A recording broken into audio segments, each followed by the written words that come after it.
नौजवानों, अब घबराओ मत, घबराना नहीं है। शहबाज शरीफ भी यहाँ बैठा है, मैं भी आपके सामने खड़ा हूँ, हमारी पार्टी के लोग भी आपके सामने हैं। हम सब उस वक्त तक चैन से नहीं बैठेंगे जब तक कि पाकिस्तान अपने पांव पर दोबारा खड़ा नहीं हो जाता, जब तक कि आपको एक बाइज्जत रोजगार नहीं मिल जाता, जब तक कि आपके घरों में रोशनी के चिराग नहीं डलते। नवाज शरीफ चैन से बैठने वाला नहीं है। If you love me, do you love me? Tell me, do you love me? If you love me, then I love you too.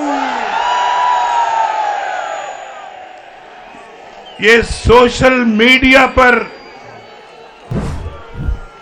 तूफान बदतमीजी मचाकर कहते हैं कि यूथ हमारे साथ है। ओ भाई, ये है असल यूथ पाकिस्तान की, ये असल यूथ जो मेरे सामने बैठी हुई है। क्यों मैं गलत कहता हूं? बोलो गुजरांवाला वालों।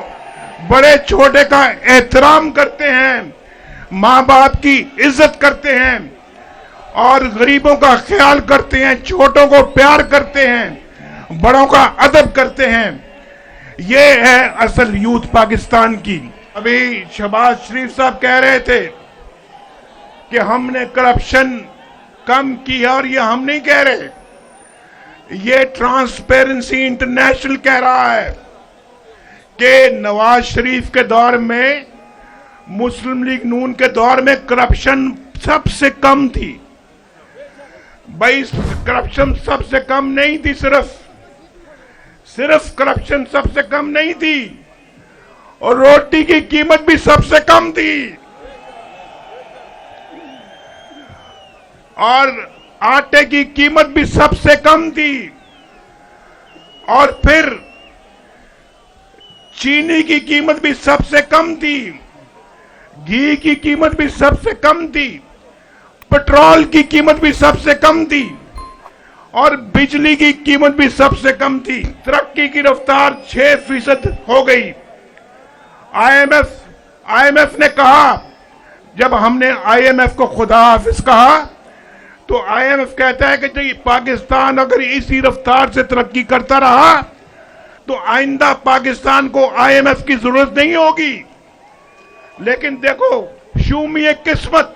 टाइम्स ऑफ कराची से जुड़े रहने के लिए हमारा चैनल सब्सक्राइब करें। हमारी वीडियोस को सबसे पहले देखने और बाखबर रहने के लिए बेल आइकन पर क्लिक करना ना भूलें। लेकिन दौर याद करो, जब नवाज शरीफ वजीर आजम था तो पाकिस्तान में सी पैक आया और पाकिस्तान के अंदर 60 अरब डॉलर की सरमायाकारी हो रही थी, और ये धरने कर रहे थे, ये इस्लामाबाद में धरने कर रहे थे। हम काम कर रहे थे, हम बिजली के कारखाने बना रहे थे, हम मोटरवे बना रहे थे। मेरे भाइयों सुनो, पहलवानों तुसी भी सुनो मेरी गल, मेरे बदाम ना पिया करो, गल भी सुना करो मेरी। तो अगर वो दौर रहता और मेरी छुट्टी ना कराई जाती, ये जज जो खुद इस्तीफा दे के जा रहे हैं आज, जो आइंदा चीफ जस्टिस बनने वाला जज था, वो इस्तीफा दे के घर चला गया। वो जज था जिसने मुझे सजा दिलवाई, बतौर वजीर आजम मेरी छुट्टी करवाई। भाई, अगर वो दौर रहता, मैं दावे से कहता हूं, अल्लाह ताला से डर के, अल्लाह से डरता हूं, अल्लाह से डर के कहता हूं, अगर आज हमारी हुकूमत चलती रहती, उस वक्त कोई खलल ना पड़ता, यहां मजमे में कोई एक भी आदमी बेरोजगार ना होता। आज हर एक के पास एक बाइज्जत रोजगार होता, लोग खुशहाल होते, एक दूसरे से उधार ना मांगते होते, अपना गुजारा बड़ी आसानी के साथ कर रहे होते, बच्चे स्कूल जा रहे होते,